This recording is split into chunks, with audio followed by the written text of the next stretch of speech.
গতকাল ১৬ই মার্চ দুটি সুখবর দিয়েছেন মাননীয় শিক্ষামন্ত্রী আনম এহসানুল হক মিলন।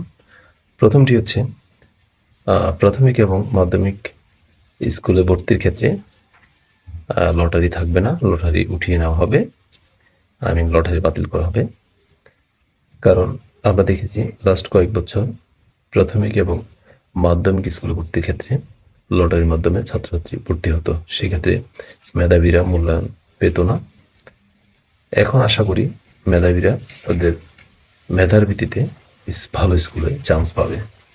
তারপরও আশা করি যাতে দুর্নীতি না হয়, কারণ অনেক ক্ষেত্রে দেখা যায় ভর্তি পরীক্ষায় ফেল করার পর বা অথবা দুর্নীতির মাধ্যমে টাকা পয়সা লেনদেনের মাধ্যমে যারা মেধাবী না তারাও চান্স পেয়ে থাকে। আরেকটু সুসংবাদ হচ্ছে স্কুল ম্যানেজিং কমিটিতে শিক্ষাগত যোগ্যতার ব্যাপারটি গত সপ্তাহে 11 মার্চে পত্রিকা এসেছিল, প্রায় প্রত্যেকটি জাতীয় পত্রিকা এসেছিল যে ম্যানেজিং কমিটিতে শিক্ষক যিনি সভাপতি হবেন তার শিক্ষাগত যোগ্যতা শিথিল করা হয়েছে বা কোনো যোগ্যতা লাগবে না।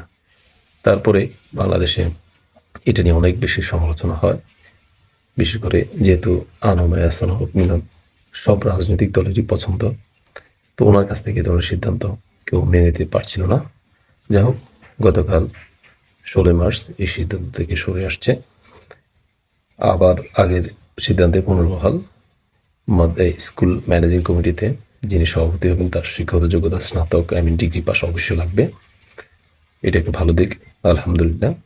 আর যদি শিক্ষাগত যোগ্যতা ছাড়াই যদি ম্যানেজিং কমিটির সভাপতি হওয়া যেত, সেক্ষেত্রে রাজনৈতিক প্রভাব খাটিয়ে, টাকার প্রভাব খাটিয়ে খুব সহজে ম্যানেজিং কমিটির সভাপতি হয়ে যেত, সেক্ষেত্রে আমাদের শিক্ষার তেমন উন্নয়ন হতো না, কারণ অতীতে আমরা দেখেছি।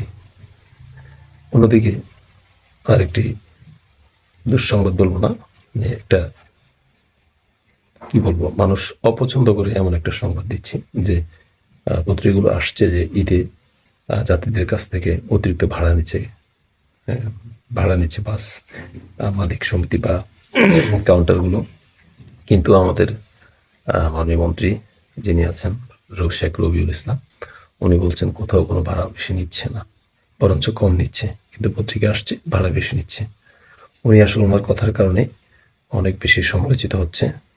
ওনাকে এখন অনেকে সমঝোতার মন্ত্রী বলে ডাকে, কারণ ওনার কর্মের কারণে, ওনার কথাবার্তার কারণে, ওনার কেমন জানি কথাবার্তার মধ্যে সবসময় ঝগড়া ভাব মুখে লেগে থাকে। যাই হোক, আশা করি উনিও জনগণের পালস বুঝবেন। পরিশেষে বলতে চাই যে এই দলের হোক রাজনীতিবিদ যদি জনগণের পালস বুঝে